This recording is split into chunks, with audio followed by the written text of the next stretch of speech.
അത് നമ്മുടെ മലയാളത്തിലെ ഒരു പ്രമുഖ നടൻ അഭിനയിക്കേണ്ടതാണ്. ഞാൻ പേരോട് പറയുന്നില്ല. അദ്ദേഹത്തിന്റെ ഡേറ്റിന് വേണ്ടി കുറെ നാൾ കാത്തിരുന്നു. ഞാൻ ഏകദേശം ഒരു 4.5 വർഷത്തിന് ശേഷമാണ് ഒരു സിനിമ ചെയ്യുന്നത്. എൻ്റെ സിനിമാ ജീവിതത്തിൽ ആദ്യമായിട്ടാണ് ഇങ്ങനെ ഒരു ഗ്യാപ്പ് വരുന്നത്. ഞാൻ സംവിധായകനായിട്ട് 38 വർഷമായി. എൻ്റെ കൂടെ സഹകരിച്ചിട്ടുള്ള ഒരുപാട് പേരുണ്ട്. സാങ്കേതിക പ്രവർത്തകർ, അതുപോലെ അഭിനേതാക്കൾ, മലയാള സിനിമയിലെ കുലപതികളായിട്ടുള്ള എല്ലാവരെയും വെച്ച് സിനിമ ചെയ്യാനുള്ള അവസരം ഉണ്ടായിട്ടുണ്ട്. അതൊക്കെ ഒരു വലിയ ഭാഗ്യമായിട്ട് കണക്കാക്കുകയാണ്. ഈ 38 വർഷത്തിനിടയിൽ 48 സിനിമകൾ, 48ാമത്തെ സിനിമകൾ വിവേകാനന്ദന് വൈറലായി. എന്നെക്കാളും സീനിയറായിട്ടുള്ള സിബിയെ പോലൊക്കെ ഇരിക്കുന്നുണ്ട്. ഇതിനേക്കാളും കൂടി സിനിമ ചെയ്തിട്ടുള്ള ഒരുപാട് സംവിധായകരുണ്ട്.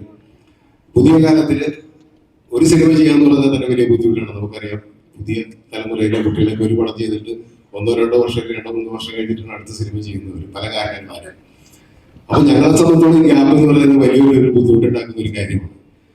ഞാൻ ആ സമയത്ത് ചലച്ചിത്ര അക്കാദമി ചെയർമാനായിരുന്ന സമയത്ത് തന്നെ സിനിമ കുറച്ചു കാലം മറന്നുപോയി എന്നുള്ളത് സത്യമാണ്. എങ്ങനെയാണ് സിനിമ എടുക്കുന്നതെന്ന് പോലും മറന്നുപോയി എന്നുള്ളത് സത്യമാണ്.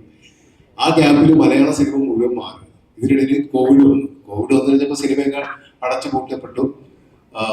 അതിനുശേഷം OTT പ്ലാറ്റ്ഫോം വന്നു. സിനിമയുടെ സാങ്കേതികമായ കാര്യങ്ങൾ മാത്രമല്ല, അതിന്റെ വിപണിയും എല്ലാം മാറി. സിനിമ പുതിയൊരു ഇതിലെത്തി കഴിഞ്ഞപ്പോൾ ഞാൻ ഈ ചലച്ചിത്ര അക്കാദമിയുടെ ഇത് കഴിഞ്ഞിട്ട് 2021 ഡിസംബറിൽ തുടങ്ങി സിനിമകൾ കാണാൻ. എല്ലാ ഭാഷയിലുള്ള സിനിമകൾ കാണും, മലയാളത്തിൽ ഇറങ്ങുന്ന ഒട്ടുമിക്ക സിനിമകളൊക്കെ കാണും. സിനിമ പുതിയ രീതിയിലേക്ക് മാറിക്കൊണ്ടിരിക്കുന്നു. സിനിമയുടെ സ്വഭാവം മാറുന്നു. സിനിമയുടെ നമുക്ക് നേരത്തെ തന്നെ അറിയാവുന്ന സിനിമാറ്റിക് ലാംഗ്വേജ് മൊത്തം മാറിയിട്ടുണ്ട്. അഭിനേതാക്കള്, സാങ്കേതിക പ്രവർത്തകർ, അവരുടെയൊക്കെ നമ്മൾ അതിശയിപ്പിക്കുന്ന രീതിയിൽ മലയാള സിനിമ മാറുകയും മനോഹരമായ സിനിമകൾ ഇറങ്ങുകയും ചെയ്യുന്ന ഒരു ഘട്ടത്തിൽ ഇനി എന്ത് എന്നുള്ള ചോദ്യം കുറെ കാലം തന്നെ അലട്ടിയിരുന്നു. പലതരം സിനിമകളെ കുറിച്ച് ആലോചിച്ചു. ഒന്നും സാധിക്കുന്നില്ല, എങ്ങനെയാണ് ചെയ്യേണ്ടതെന്ന് അറിയില്ല. ഇതിനിടയിൽ ഒരു സ്ക്രിപ്റ്റ് എഴുതി.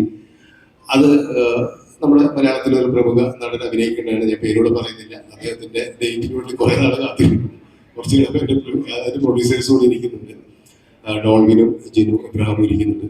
അതായിരുന്നു സത്യത്തിൽ ഞാൻ ആദ്യം ചെയ്യേണ്ടിരുന്ന സിനിമ. ഇതിനിടയിലാണ് ഈ ഒരു ബാഗായിരിക്കുന്ന സമയത്താണ് പെട്ടെന്ന് ഈ ഒരു സബ്ജക്ട് വരുന്നത്. അതിലും തിരക്കഥ എഴുതിയ ഞാനാണ്. ഒരു ബ്ലോക്ക് ആവുന്ന അവസ്ഥയിലാണ് ആ തിരക്കഥ എഴുതുന്നത്. പൂർത്തിയാവുന്ന അങ്ങനെ ജിനുവിനോടും ഡോൾവിനോടും സ്ക്രിപ്റ്റ് പറയുന്നവർക്ക് അത് ഇഷ്ടപ്പെടുന്നു. അത് സിനിമയിലുള്ള എല്ലാ കാര്യങ്ങളും മുന്നോട്ട് പോയിക്കൊണ്ടിരിക്കുക. ഇതിനിടയിലാണ് ഈ സബ്ജക്ട് പെട്ടെന്ന് ഇങ്ങനൊരു കഥയെ കുറിച്ച് ആലോചിക്കുന്നത്. പുതിയ കാലത്തെ അഡ്രസ് ചെയ്യുന്ന വളരെ സാമൂഹ്യ പ്രസക്തിയുള്ള, ഒരുപക്ഷെ ഇപ്പൊ പറയേണ്ട ഒരു കഥയാണ്. പുതിയ തലമുറയ്ക്ക് വളരെ പെട്ടെന്ന് ഐഡന്റിഫൈ ചെയ്യാൻ പറ്റുന്ന ഒരു കഥാപാത്രമാണ് ഇതിന് വിവേകാനന്ദൻ എന്ന് തോന്നി. ആ കഥാപാത്രം അതുമായിട്ട് ബന്ധപ്പെട്ട കാര്യങ്ങളാണ് ആദ്യം മനസ്സിൽ തരുന്നത്. ഈ ബ്ലോക്കായ സമയത്തൊക്കെ തന്നെ എനിക്ക് ഇൻസ്പിറേഷൻ എന്ന് പറയുന്ന സത്യത്തിൽ എല്ലാവരെയും പോലെ തന്നെ തീർച്ചയായിട്ടും എൻ്റെ ഭാര്യയാണ്, പിന്നെ എൻ്റെ മക്കള്, അതുപോലെ എൻ്റെ സുഹൃത്തുക്കൾ, ഒരുപാട് സുഹൃത്തുക്കൾ. കൊടുങ്ങല്ലൂരിൽ നിന്നൊരു ഗ്യാങ് എന്നോട് എൻ്റെ സുഹൃത്തുക്കൾ എല്ലാവരും എല്ലാ സിനിമയ്ക്കും വരുന്നതാണ്. അവർ നമ്മളായിട്ട് ബന്ധപ്പെട്ട എല്ലാവർക്കും അറിയാം. അതിന് ശരിക്കും എന്നെ മോട്ടിവേറ്റ് ചെയ്ത 1-2 പേരെ പറ്റി പറയാൻ പറ്റും. ഒന്ന് ആസ്മിൻ അഷ്റഫാണ്. അഷ്റഫുകാരെ സംബന്ധിച്ചോളം ഇവർക്ക് എൻ്റെ സഹപ്രവർത്തകർക്ക് അറിയാവുന്നവരാണ്. അത് ഈ സിനിമ ചെയ്യണം എന്ന് പറഞ്ഞ് വളരെ പ്രോത്സാഹിപ്പിച്ച ഒരാളാണ്. പിന്നെ ഒന്ന് എൻ്റെ ഒരു സുഹൃത്തുണ്ട്, KR സുനിൽ എന്നുണ്ട്. സുനിലാണ് മിക്കവാറും ദിവസം എൻ്റെ അടുത്ത് വരെ ഞാൻ കഥകൾ സുനിലിനോട് സംസാരിക്കാം. അങ്ങനെ വന്നപ്പോഴാണ് ഈ കഥ പൂർണ്ണമായ രൂപത്തിലേക്ക് വരികയും തിരക്കഥ എഴുതാൻ എനിക്ക് അധികം ദിവസങ്ങൾ എടുത്തില്ല എന്നുള്ളതാണ്. ഞാൻ 2 ആഴ്ച കൊണ്ട് പൂർണ്ണമായിട്ടും സ്ക്രിപ്റ്റ് എഴുതി കഴിഞ്ഞു. ഈ സ്ക്രിപ്റ്റ് എഴുതുന്ന സമയത്താണ് ഞാൻ ഷൈൻ. അപ്പൊ എന്റെ മനസ്സിൽ വിവേകാനന്ദനായിട്ട് വേറെ ആരെയും പെട്ടെന്ന് വന്നില്ല എന്നുള്ള സത്യമാണ്. കാരണം കുഞ്ചാക്കോട് അഭിനയിക്കില്ല എന്ന് ഉറപ്പായിരുന്നു. ചാക്കോന്റെ അടുത്ത് ക്യാരക്ടറെ പറ്റി പറഞ്ഞു കഴിഞ്ഞാൽ ചാക്കോ എന്നെ എപ്പോ ഓടിച്ചിട്ടെന്ന് ചോദിച്ചാൽ മതി. പിന്നുള്ള ഒരു സൗമ്യനാണ്. സൗമ്യൻ ക്യാരക്ടറൊക്കെ ആയിട്ട് ഭയങ്കര തിരക്കാണ്. അങ്ങനെ ഒരുപാട് ഹീറോസ് ഉണ്ട്. നമുക്കറിയാലോ മലയാളത്തിൽ യങ്സ്റ്റേഴ്സ് ആയിട്ടുള്ള ഒരുപാട് ഹീറോസ് ഉണ്ട്. ആരെടുത്ത് ഡേറ്റ് ചെയ്ത് കഴിഞ്ഞാലും ചിലപ്പോൾ മരുന്നീരുള്ള അഭിനയിക്കില്ല. സിനിമ കാണുമ്പോൾ മനസ്സിലാവും. അപ്പൊ എനിക്ക് ആകെ വിശ്വസിക്കാതെ അല്ലെങ്കിൽ ധൈര്യപൂർവ്വം നീ ഇത് അഭിനയിക്കുന്നു എന്ന് പറയാൻ ഒരാളുള്ളത് ഷൈനും ചാക്കോണ്. അപ്പൊ ഷൈനോട് ഞാനിതൊന്നും പറയേണ്ടി വന്നില്ല. ഷൈൻ്റെ അടുത്ത് ഞാൻ പറയുന്നു, ഷൈനെ ഞാനൊരു സിനിമ പ്ലാൻ ചെയ്യുന്നുണ്ട്, നിനക്ക് എപ്പോഴാണ് ചെയ്യാൻ പറ്റുമെന്ന് ചോദിച്ചു. സാറ് പ്ലാൻ ചെയ്ത് 1 മാസം മുമ്പ് എൻ്റെ അടുത്ത് പറഞ്ഞാൽ മതി, ഞാൻ ഏത് പടമുണ്ടെങ്കിലും ഒഴിവാക്കിയിട്ട് വരുന്നത്. ആ കോൺഫിഡൻസ് ആണ് സത്യത്തിൽ പെട്ടെന്ന് കാര്യങ്ങളിലേക്ക് എന്നെ പെട്ടെന്ന് മൂവിയാനുള്ള ഒരു കാരണം ഉണ്ടായതാണ്. അപ്പൊ നിർമ്മാതാവ് ഒരു പ്രശ്നമാണ് സാർ, പഴയ മാതിരിയല്ല. മുമ്പൊക്കെ ആണെങ്കിൽ നമ്മുടെ നിർമ്മാതാക്കൾ ക്യൂ നിൽക്കുന്ന ഒരു കാലം ഉണ്ടായിരുന്നു. നമുക്ക് എല്ലാവർക്കും അറിയാം. സിനിമ ഏത് ചെയ്യുന്നുള്ളൊരു കൺഫ്യൂഷൻ നിർമ്മാതാക്കളിലേക്ക്. കാരണം മാറുന്നതിനനുസരിച്ച് സിനിമ നമുക്കുണ്ടോ ഇല്ലെന്നുള്ളതൊന്നുമല്ല ഇവിടുത്തെ വിഷയം, അല്ലെങ്കിൽ സിനിമ ചെയ്യുന്നു എന്നുള്ളതൊന്നുമില്ല. കാരണം ഇപ്പൊ താരത്തിന് ഡേറ്റ് കിട്ടി എല്ലാം ഓക്കെ ആയാൽ മാത്രമേ നിർമ്മാതാവ് ധൈര്യമായിട്ട് സിനിമ ചെയ്യാൻ വരുള്ളൂ. അങ്ങനത്തെ ഒരു കാലമാണ്, നിങ്ങൾക്ക് എല്ലാവർക്കും അറിയാവുന്നതാണ്.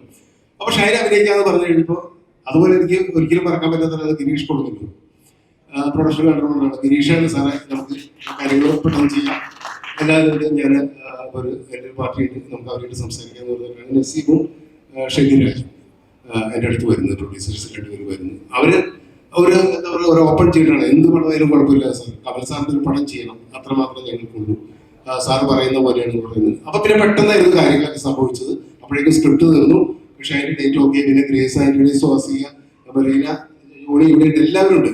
ആർട്ടിസ്റ്റുകളൊക്കെ നമുക്ക് വളരെ പെട്ടെന്ന് കിട്ടി. ബാക്കി ക്യാരക്ടേഴ്സ് ഞാൻ മനസ്സിൽ ഈ തിരക്കഥയിൽ ഉദ്ദേശിച്ചത് ആരെയാണ് അവരെയൊക്കെ നമുക്ക് പെട്ടെന്ന് കിട്ടി എന്നുള്ളതാണ് ഏറ്റവും വലിയൊരു ഇത്. കാരണം ഞാൻ ഈ തിരക്കഥ എഴുതുമ്പോൾ കഥാപാത്രങ്ങൾക്ക് ഇന്നാണെന്ന് പറഞ്ഞ് എഴുതൂലേ, അതിൽ നിന്ന് ഒരാൾ പോലും പിന്നെ മാറിയിട്ടില്ല എന്നുള്ളതാണ്. അവരെ തന്നെ കാസ്റ്റ് ചെയ്യാൻ പറ്റി എന്നുള്ളത് പല സിനിമകൾക്ക് സംഭവിക്കാറുണ്ട്. നമുക്കറിയാം, പല കാര്യങ്ങളാലും ഡേറ്റും അല്ലെങ്കിൽ മറ്റു പല കാര്യങ്ങളാലും അത് മാറാറുണ്ട്. അങ്ങനെ എല്ലാവരും അഡ്ജസ്റ്റ്. പിന്നെ നമ്മൾ ഓഫ് കോഴ്സ് നമ്മുടെ ടെക്നീഷ്യൻസ് എന്ന് പറയുന്നത്, ഞാനപ്പോൾ എനിക്ക് എൻ്റെ എന്താ പറയുക പ്രിയപ്പെട്ട ക്യാമറാമാരൊക്കെ കൂടെ ഇരിക്കുന്നുണ്ട്, സുമത്, മനോജ് പിള്ള, എല്ലാവരും ഉണ്ട്. പക്ഷെ നമ്മൾ പുതിയ കാലത്തിനനുസരിച്ച് പുതിയ ക്യാമറാമാരെ പരീക്ഷിക്കണം എന്നുള്ളത് കൊണ്ട് തന്നെ പ്രകാശ് ആണ് എൻ്റെ ഈ സിനിമയുടെ ക്യാമറ വർക്ക് ചെയ്തിരുന്നത്. രഞ്ജനാണ് എഡിറ്റർ, രഞ്ജൻ വന്നിട്ടില്ല. മ്യൂസിക് ബിജി ബാലു, ബിജി ഞാനോട് ആമിയൊക്കെ നേരത്തെ ചെയ്തിട്ടുള്ളതാണ്, നമ്മുടെ പടങ്ങൾ ചെയ്തിട്ടുള്ളതാണ്. എനിക്ക് സബ്ജക്റ്റ് വന്നു കഴിഞ്ഞാൽ ബിജി ആയിട്ട് വേറെ മ്യൂസിക് ഡയറക്ടറായിട്ട് ആലോചിക്കാൻ പറ്റില്ല. അതിനാണ് ലിറിക്സ് എഴുതുന്നു. ബാക്കി എല്ലാ സാങ്കേതിക പ്രവർത്തനം ഞാൻ എല്ലാവരും പേര് പറയുന്നില്ല. ഇതുപോലെ സത്യത്തിൽ എന്നെ മോട്ടിവേറ്റ് ചെയ്ത മറ്റൊരാളെന്നുള്ള ബഷീർ കാര്യങ്ങളാണ് എൻ്റെ അസോസിയേറ്റ് ഡയറക്ടർ. ഈ ഗിരീഷിനോടൊപ്പം തന്നെ എൻ്റെ അടുത്ത് വരികയും സാധനങ്ങൾ കൊടുക്കുന്നതോടൊപ്പം എനിക്ക് ഊർജ്ജം പറഞ്ഞുകൊണ്ടിരുന്ന വ്യക്തികൾ, അവരൊന്നും മറക്കാൻ പറ്റില്ല.